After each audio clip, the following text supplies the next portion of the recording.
What is up, ladies and gentlemen? Welcome back to another episode of Ball Talk with Boyd. I'm your host, Spencer Boyd, and I got another great guest on deck for you guys. I'm actually headed over to the NFL realm. I got one of my buddies that I actually had a pleasure of spending time as an intern with when I was in Chicago back in 2023, and he's just continued to grow and do amazing things. So I got my buddy Nishant here. Nishant, how we doing, man? We're good. No, it seems so long ago since you and I were working training camp. Like, so much has happened since then. But yeah, super happy to be here. Glad to be one of your guests. I mean, you've been rolling, man. Like, you got 3 fantastic guests already. So I'm just appreciate the opportunity to chat with you. Absolutely. Yes, sir. Yes, sir. I appreciate you hopping on. I know we're all getting busy with things getting ready to pick back up with the draft season and everything.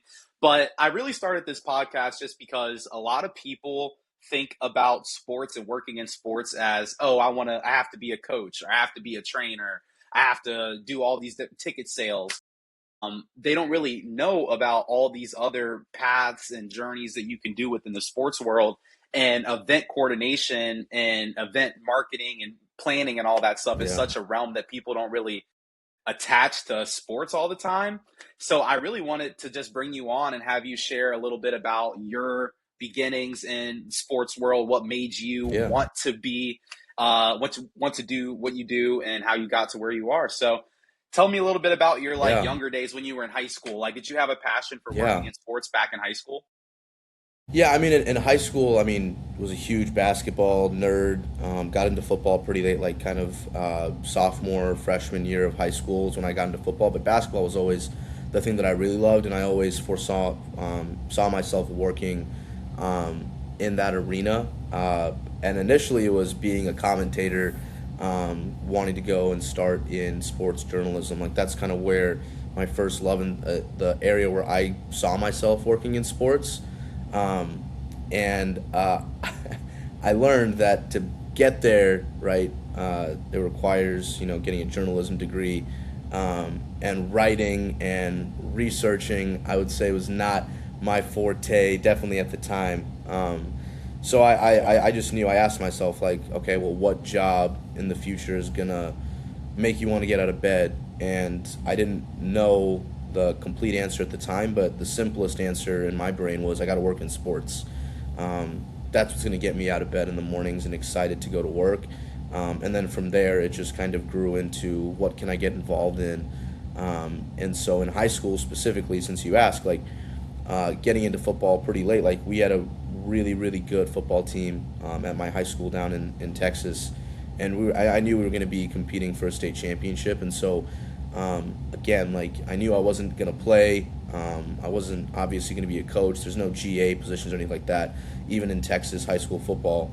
But I was really close with my AP stats teacher, and she would track stats in the first half, and then she would like tracking plays, how far certain runs to a certain player would go, same with receiving, and she would give that to the coaching staff at halftime. And if there was anything there, like any tendencies on third down, right, like, that was something that she would help out with. And so I caught wind of that my senior year, and she was like, if you want to come help me do that, please come. So I got to be on the sideline and tracking plays, and at halftime we would give some of that to our coaching staff. And so that was something that was really fun and something I really enjoyed. I mean, dude, growing up in Texas, you were in like Dallas, right? Yeah, like 15 minutes. Our high school is like 15, 20 minutes north of downtown Dallas. Yeah, that high school football scene down there is one in a million. Yeah, I mean, I'll never forget, like, that. So that same year, our state championship, they do it in Waco, Texas, which is the same town where Baylor plays football, where their campus is. And I'll never forget, like, there was, and again, goes into like recruiting and college and the crazy world that is. But I remember, like, 5 minutes before kickoff, a helicopter just starts. You can hear the rotators from a helicopter, and it lands 5 feet from the field. And a college football coach walks up because he was recruiting some of the players in that game. And I'm like, only. Like, where, like, this is insane. Like, truly insane. That's only in Texas, yeah. Yeah, it was wild. But that was, again, like, it it opened up a lot of experiences and opened the door to just seeing like how big, especially football in the state of Texas and in this country is. So that was something like the first kind of iterations and experience that I got to go through to truly see like, wow, like this football thing really is just a monster business, not just from the player side of it. Yeah. It's not just seeing what everybody sees on the field on Friday night lights or Saturday Yeah, for college football or Sunday. There's so many yeah. things that are going into it. Did you play That's football in high school? No, I never No, played. you My didn't. mom Okay. always told me that I Yeah, had same. to keep this safe. Yep, yep. My mom was like basketball. You can do basketball, any of that stuff. Just you can't do football.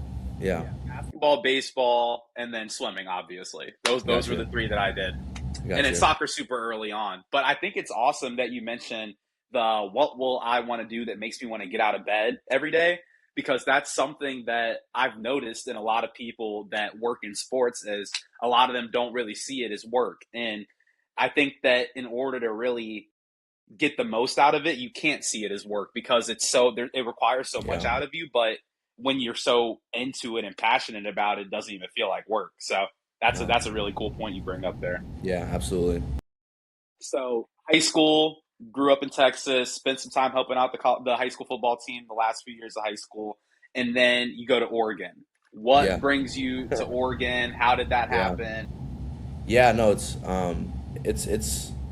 I think it's a funny story. It might not be that interesting, but again, like I was the class of 2020. Not like all the other classes. We actually did get a graduation, so super grateful Oh that we yeah, got a lucky graduation. man.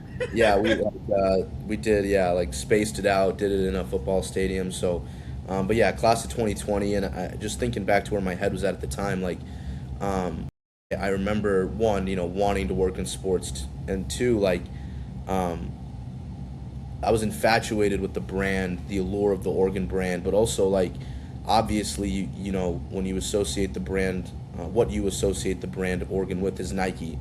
And so later on, I learned like a lot of the stuff that I was infatuated with was more so of like the marketing and the PR side of it. So like the Wyden Kennedys of the world was really what really drew me. But again, like as a 16, 17-year old coming out of high school, like you just see Nike, and like that was the thing that really, really um, interested me. So I went to Oregon really with the intent and desire to start my professional career at Nike. And I had the privilege and the really cool opportunity to meet a lot of great people that used to work at Nike, that still worked at Nike, just getting involved at Oregon.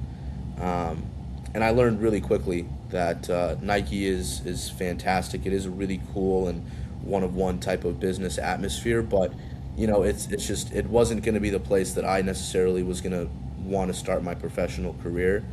Um, but yeah, to answer your question, like that is the reason why like I really wanted to go to Oregon.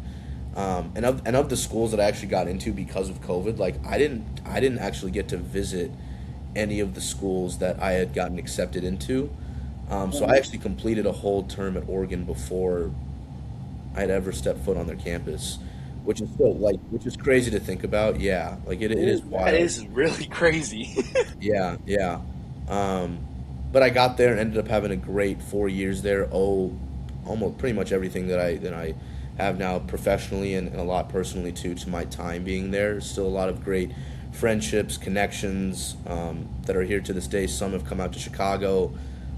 Some have, I see throughout the year working camps, or if anyone's coming to Chicago, or if I'm going to other places like the Duck alumni network is definitely very, very strong. So I don't know how many, if there are any high schoolers or anyone looking for a new start in college, there's my plug for the University of Oregon. There we go. There we go. Yeah, I actually do have yeah, I think there's maybe one or two students at my high school that I'm working at, that mentioned wanting to work in sports marketing, and they're looking at Oregon. So I'm going to tell them to make sure they listen to this episode. yeah, Can yeah, can yeah, you tell people a little bit more about like the connection of Nike to Oregon? Because it's all over the place, but not a lot yeah, of people truly know yeah. like how deep that connection goes. Can you tell people a little Yeah. bit about that? Oh yeah. No, I love that question because one of my roles at the University of Oregon was an athletic ambassador, and so it was a program that was started by he was our head of football ops at Oregon for a very long time, and he's still at Oregon, but now in a different capacity. I think he's one of our associate athletic directors. His name's Jeff Hawkins, great guy. Owe a lot to him. But he started this program called the Athletic Ambassadors Program, and it gave students, specifically undergraduate students, a chance to get involved in the athletic department at Oregon.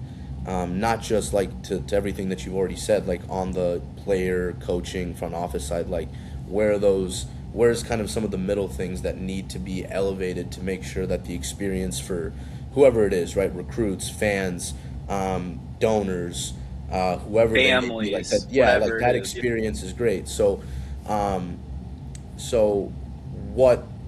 Again, I know the question was the Nike Oregon connection. So through this program, I got to learn a lot about that connection, mainly because it wasn't just football that we worked on. We worked with track and field, and track and field is really where the origin of Nike. And I'm not a Nike historian by any means, so I'll do my best to do justice to that connection. But Yeah. it was through track and field at the University of Oregon, Which and is an elite top. Five yeah, program every year, yeah, right? yeah, like Okay, okay. yeah. I mean, it's known as Tracktown USA. The world class. I mean, it got renovated, I think, like 2019. But world class facilities for track and field. I remember my first track and field event I ever worked. It wasn't for collegiate athletics. They were hosting a world professional like championship qualifier, and Yeah. I was walking with one of the athletes, and he was like, "You go to school here? You work here?" I'm like, "Yeah," and he goes, "Man, like if I ran track, if I was still in college, I don't know where else I would want to go. Like there truly is best in class stuff." And because of that, and because of some gentlemen that were coaches at Oregon, um, Bill Hayward, and later on Bill Bowerman. Bill Bowerman was the one that worked with Phil Knight to Hmm. create some of those first shoes, the waffle pattern. Great story about that. Like I think, and we have like a in Hayward Track and Field Stadium. There's kind of like we call it Hayward Hall, and it's kind of just like a museum, and it's got some incredibly cool artifacts in there. And one of them is a waffle iron, and the story behind that waffle iron is it was gifted by Bill Bowerman's wife as I think an anniversary gift. Um, and rather than make waffles out of it, Bill Bowerman's like, this could be a cool thing to like make soles for shoes using a waffle iron. So that waffle iron is used to make one of the first soles of a shoe. Absolutely destroyed the waffle iron. Like can never was never able to use it again. But it makes for a really cool story. It makes for a really cool historical artifact. And so I mean Absolutely. there's like that's really the birth of it, and we could definitely sit here talk about it for hours on end as I try and remember all the things that I got to learn from that experience. Because one of the other things in this program is we were also tour guides for recruits to really showcase our facilities, and so we would always bring them to Hayward and show kind of the history, and then there was a section that had all our national championships for track and field too. So that really kind of set the tone of this is what our track and field program is, and this is where we aspire to be for all our other collegiate programs. So really enjoyed my time there and got to learn so much about the how Oregon played a huge part in Nike, because you don't have Nike without Oregon, and you certainly don't have the University of Oregon without Nike. Yeah, man, I've always wanted to get out there so bad to Yeah, it's go and just see gorgeous. everything because the It's area gorgeous. around it and just Yeah, the campus and oh man, yeah. oh Yeah, the one day. Emerald Valley's great. If you go this time of year though, bring some allergy medication. I never had allergies my entire life, and then I got there and learned that apparently I think it's the Willamette Valley has like the highest pollen count in the world. Yeah, or someone may have told me that to make me feel less bad about the fact that I was just absolutely hitting a wall. Like talking like scratching my eyes red, like like it was Couldn't bad. breathe It out the was nose bad. all Yeah, day. like I was so ready for spring break. I was like, thank God I'm going home, back home to Dallas, getting out of this crazy allergy weather. But yeah, like just take some allergy medication or go to like a local food market, pick up some local honey, and maybe that'll help. But yeah, other than that, Tea and salt and some tea. it's yes, yeah. But yeah, the There we springtime go. is it is gorgeous there. Absolutely. Okay, so you Did that one role that you just said for all the undergraduate students to get involved in the athletic department. Also, when you were in college, I know that you attended and helped out the Walter. No, that was the what was the camp? The Peyton Manning Yeah, throwing camp yeah, academy. The Manning Passing Academy. Yeah, Yeah, Manning Passing yeah, Academy. Can you tell me a little bit about your experience with that? yeah, yeah. I mean that one is so much fun. We do it. It's like the third weekend of June, and so I mentioned my boss at the University of Oregon. So he, and then a couple other gentlemen, one of which was Archie Manning, and then the third one when the camp was founded, um, Hawk, Jeff Hawkins, call him Hawk. He was the director of football ops at Tulane in New Orleans. So it was founded by him, Archie Manning, and then the third gentleman's name was Buddy Tevens. He was the head football coach at Tulane. I got to work with him a couple times. Got to meet him through the Manning camp, and he's the one that did a lot of the football activities. And his family is, some of the best humans ever, and so they run a lot of the football stuff at the Manning camp. But Hawk, through my connection at Oregon with Hawk, he always takes a bunch of ambassadors down to Louisiana where the camp is held over that 3 to 4 day stretch, and we get to help with most of the off-field activities. Anything, literally, if it's not, if a, this camp, well, let me backtrack a second. The Manning Passing Academy is a 1,200 to 1,300, and it grows every year, camp for high school boys primarily, to learn and to better their craft at being. Most of them are quarterbacks, but again, like you don't have running backs, you don't have receivers, you don't have those skill positions. Like who are you going to throw to, right? So, Yeah. it's not just quarterbacks, right? They bring skill positions all throughout high school. And so that was a fantastic learning experience. My first year there, I was just a camp counselor, so I helped out with bed checks, roll call, and again, like anything that's not on the field was our domain. And then when I returned my second year, I got to serve as our director of personnel, so I got to help put our staff together, which again comprised mostly of college students. A bulk of that was Oregon students, and then there would be some other students in the area or that would apply that would also come. And I think we normally had like anywhere from 25 to 40 ambassadors was the term that we used, but really like college part-time interns. And that second year, and then I also I got to do that again my third year. That was, you learn the quickest by being thrown into fire a little bit. It was a little bit of that, because I got to meet people and experience things that I really hadn't gotten to. Like this really was a real world experience, right? Like it was a camp that is a prestigious camp, and there's a certain level and a certain standard that needs to be kept every year.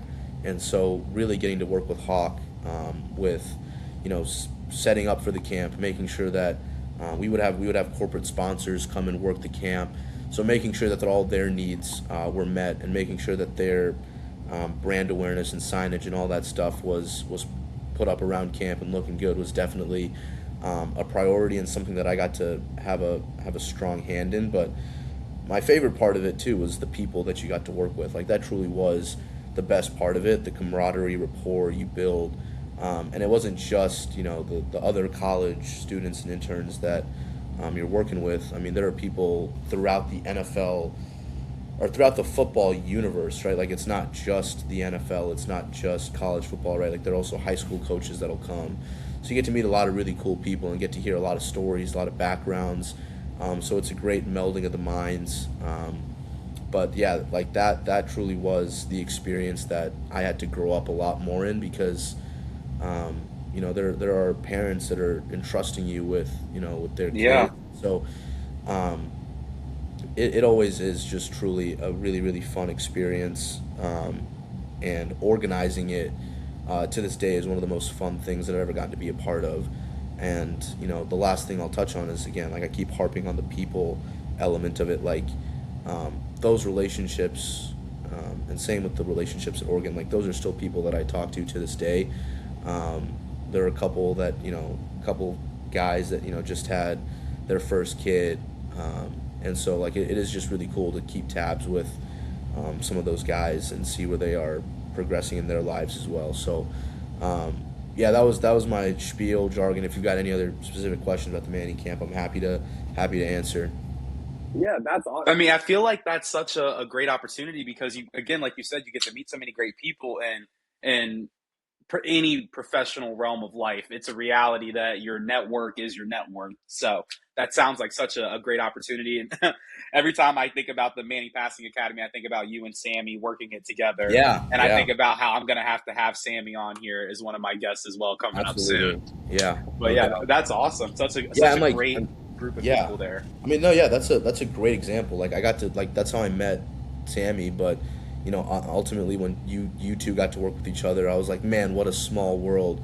Yeah. And you truly like appreciate that more when you're on the other side of college when you've graduated and just like how dots connect, like the relationships, even if it's someone that you don't consider yourself to be that close with, like just having a relationship and ensuring that it's an organic one, like you never know where people end up.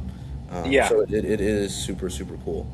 Yeah, that's been one of the coolest. That's one of the really cool parts about being a post grad now is that I have all that excitement about of where are all my friends at now, where are all my colleagues at now, and seeing where they're all at. It's such a cool thing to Yeah, see.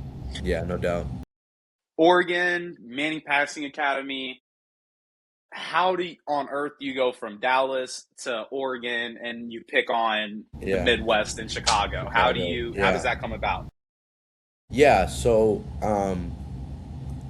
for some context, like I was born in Chicago, in a suburb just north of Chicago, and my parents lived here for almost 40 years. So a lot of Yeah. roots, a lot of family, a lot of friends. Knew the area decently well, like at least the suburbs, and we would come back here anywhere from 4, 5, 6 times a year. So when I was still in college and looking for internships, I knew Chicago and Dallas were going to be the two primary areas where I wanted, to experience anything like that. Um, and so I was really fortunate to be, at Oregon again, getting super involved in college. For anyone that's listening that's still in college or, applying for colleges, like the cliche of getting super involved.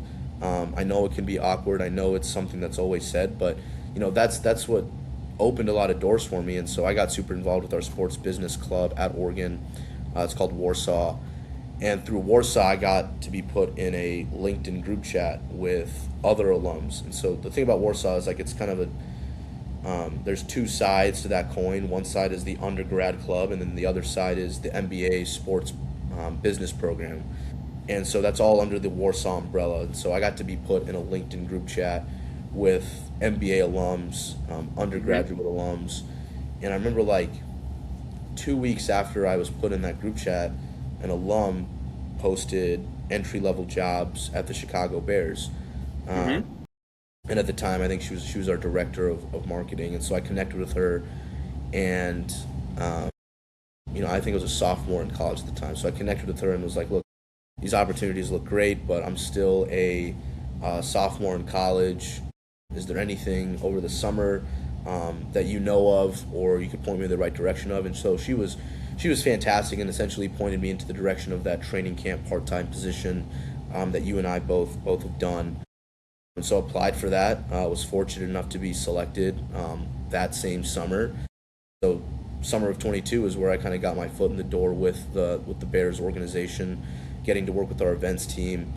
And working at Oregon was one thing, working the Manning camp was another, but then working for a pro NFL organization for an event like training camp that encompasses you know 2 months, right? Like 5, 6 weeks, and that's Yeah. just activating period, right? Like as someone that is now on the other side of it, as a full time, right? Like training camp is not just obviously those 2 months of when we actually have it, right? Like there's a lot of things that need to take place leading up, months in advance to be able to ensure that you're successful for training camp, right? But yeah, that was kind of how I got my foot in the door and got to meet the events team and establish some of those relationships. So I did that for 2 summers, the summer of my going into my junior year, and then the summer going into my senior year of college.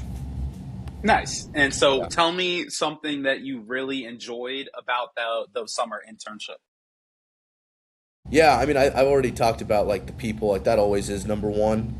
But to give you a different answer, I think the scale of it was incredibly unique to me, right? Like the Manning camp, like it's 1,200 kids, 1,300, but like um, Chicago Bears training camp, like there's a feeling, right? Like that, like when you step on to our campus for training camp, like there is just there's a really cool vibe to it. It's really hard to put into words, but like, and part of that is the scale of it, right? Like we have, um, quite we open up our campus to quite a few people for training camp, and so seeing fans walk in, especially those that have never been to Hallis Hall, it being their first time, and younger Hmm. kids that walk in and their eyes get big and they're just kind of looking around.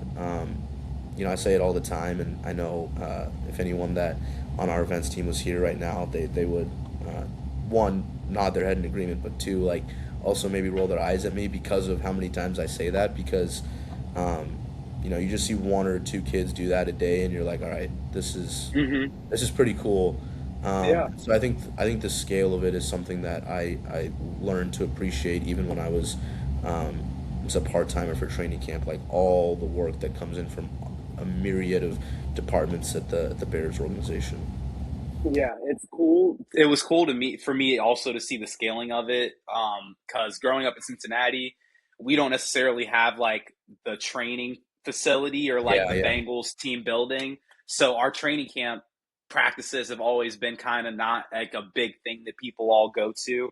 And then seeing my first year in 22 with the Jets, seeing how many people came out to their facility, going to you guys and seeing yeah, how many people and how big of an event it really is. And then even for the Giants, again, it's just the scale is just so massive for it. And I had never really seen that because Cincinnati doesn't have that same scaling for it. So you're right. It's such yeah. a unique place, especially in those big cities with those historic histories for programs. That's sweet. Yeah, no, it's fun. I mean, I think the other thing that I really love about training camp is the things that we offer for our fans, right? Like, it's not just an opportunity for them to watch a new team get ready for the season, right? Like, it's not just being able to watch practice, and I'm sure you remember, like, it's all the other things that we have at training camp, like allowing and bringing in some of our partners and showcasing them and some of the things that they're able to do, and then like player experience stuff for our fans. Like it is something that every single member of your family can enjoy, even if it is scorching hot out there. It's just like it really is a fun time. Yeah. So tell me is with as much as you can tell me what like a typical day um during training camp looks like for you and Yeah, then as much as you can about a typical day during the regular season. sure. Yeah, yeah. Um, yeah, so I mean, like, I kind of think of it, and you kind of already laid it out perfectly. Like, as far as my job, three phases of it, right? Like training camp, the regular season, and then probably the largest time frame is like the off season. I put off Mhm. season in quotes because, It's not off season. yeah, like I mean, It's it, not it off truly season. is. Yeah, like there's I touched on it a little earlier, but like there are things that you have to do in February, March, April, May to be successful, in the later months in the fall. And so the timeline of things are always not always aligned with like just the calendar year.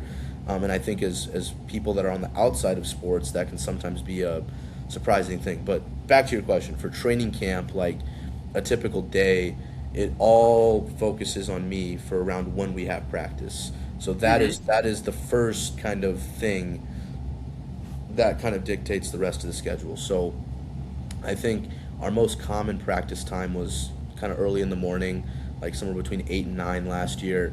And so if practice, let's say that we're to start at like 9 a.m., like we're making sure that we're opening gates for fans a little bit before that, so that we are allowing enough time for our fans to experience all the things that we have to offer on our campus before they get to just watch practice, right? And Hmm. typically that's about an hour, right? So if practice is at 9, we'll open gates at 8, or somewhere close to 8.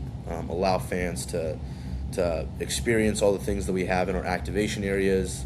Allow them to get some food, drinks, and then get to practice. And then practice is normally anywhere between like an hour to I can't remember our longest practice, but I don't think it's ever been more than 2 hours. Hmm. So that, and then really once practice ends is when we have fans leave our campus. So really, like that activation period is about like only 3-4 hours long, but we're there like probably 2.5 hours before gates open, to set up, get everything set, have our part-time staff come in, and make sure that everything is looking how it's supposed to for our fans. So again, yeah, so like to talk about full timeline, like we're probably there as early as like 5:30. Part-time Hmm. staff will come in at 6. We'll brief with them, and then we'll get going on setting up for the day, and then we'll start. We'll have gates open, practice, and then practice will end. And so once practice kind of ends, that's when we cut our part-time staff. That normally happens like around,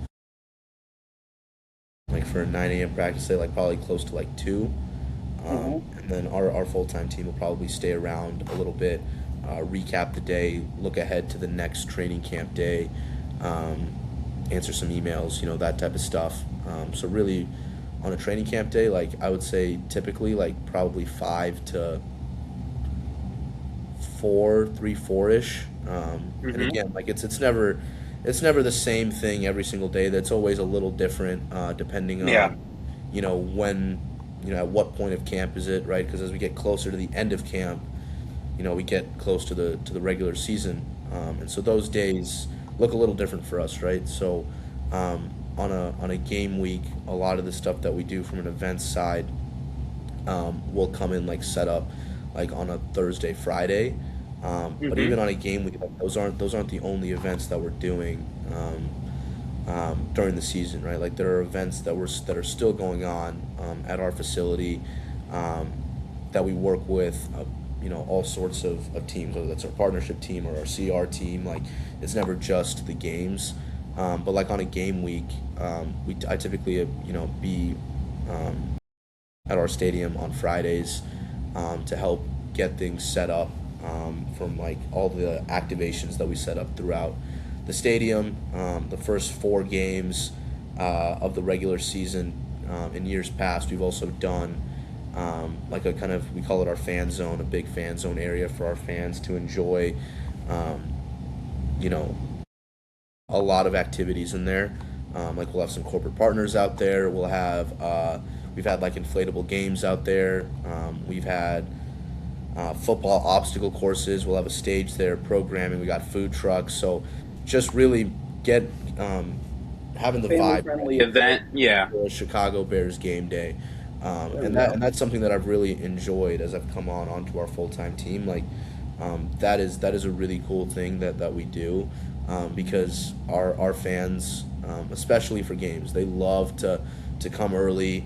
Um, a lot of our fans will tailgate, but for those that aren't driving and don't have a parking spot, like we want to make sure that we're offering, as many activities and, options for them to enjoy, not just the game, but that overall experience, right?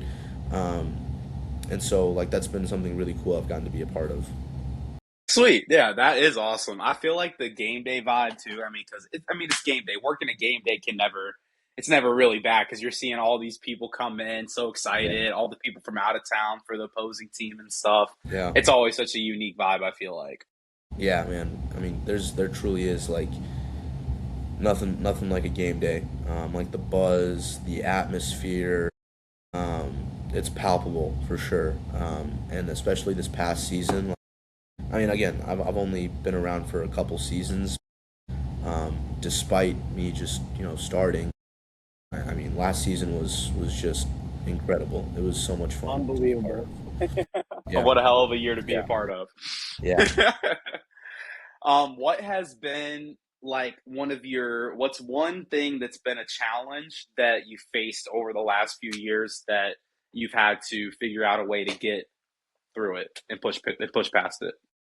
Yeah, I mean that's a good question. I think for me, and I came into this role really wanting to get better at it, and that's long-term planning. I know I've already touched on it a couple times. Like you got to be successful in, early months to be successful 7, 8 months down the line. But to me, like that was something I knew was not a strength of mine coming in, and so knowing that, I really wanted to get better at. Okay, like I know we've got an event next week. I know we've got training camp in 2, 3 months. But what are the things that I need to have on my brain now and be aware of in order to be successful later down the road? And so the long term planning aspect and being able to, like, I don't love the word juggle because I think just naturally and organically there's a bunch of things that have to be top of mind.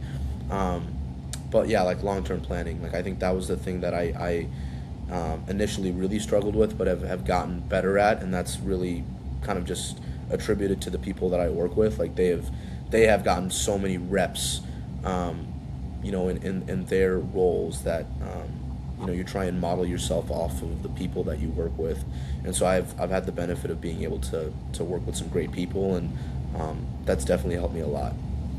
Yeah, time management and being able to work ahead of things in this industry, I feel like is such a wow, do you need that? Because it Yeah. can make your present day life just so much easier when you work ahead for things like that. I feel like that's something that I've noticed a lot over these last few years is just anything that's a time management skill is going to be something that I can use in the sports world for sure. Yeah. Yeah.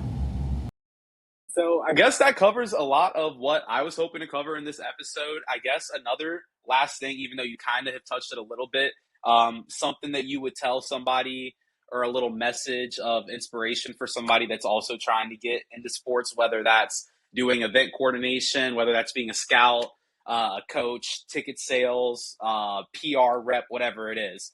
Yeah. What would you tell them as your piece of advice and little Yeah. tidbit of inspiration?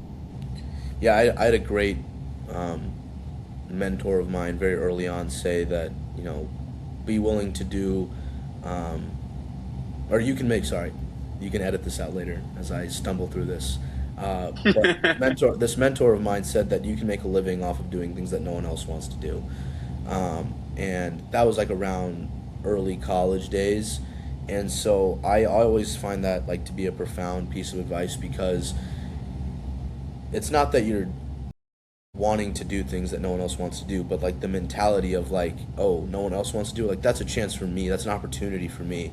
And so like having that mindset of like no role, no job is beneath you, like truly experiencing and believing that any experience is an experience for you to learn, understand, and develop yourself. Like having that mindset, it is a super optimistic way of thinking, but like it can help you a lot, and it can help you do things that you didn't necessarily think you'd be able to do.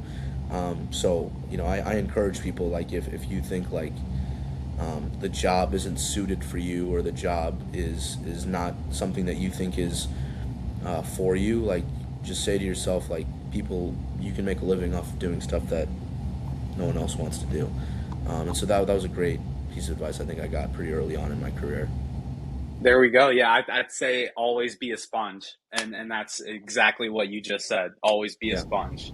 Yeah. That's a great way to look at it. There's no job too good for anybody because again, like there's so many things that, for example, when I took this job that I'm doing at my high school right now, I'm doing like the high school game operations and stuff. So like every day when the refs all come in for the games, I have to, get them briefed and get them ready for the games. And then during the game, I'm helping them out and all the different stuff. And my family was like, is that really going to be like something that you can apply to something that you want to do down the road? And Yeah. I'm like, yeah, absolutely. Like just Yeah. having that coordination of getting all those people ready for a game and all the aspects that go into the game prep. It's something that, so it's not something that's flashy by any means, but it's a job that I can use and apply in the future. So I'm with that. I'm with that. Yeah, no, of course. Yeah, if that was it, thanks, man. Appreciate the time. This was super cool to catch up. Cool forum. Glad um, you grabbed a mic because hopefully you get to you get to laugh some because you got the greatest laugh Yeah. ever, dude. Yeah, Yeah, it's been fun, man. It's been fun doing I do like a little bit of announcing also. So like I do the PA announcing for some of the high cool. school swimming events and Nice. basketball and soccer and stuff. So trying to use the voice a little bit more. So I Yeah, appreciate that, man. I'll be in yeah, Chicago sometime soon. We'll have to catch yeah. up We'll and get catch some up. Yeah, no food. doubt, no doubt. And again, thank you for hopping on with me, and thank you to all my listeners and friends and family that support me. And I hope that you guys got something good to take away from this episode. My boy Nishant stopped through with some great tidbits. And thank you all for supporting Ball Talk with Boyd. We'll be back with another episode soon.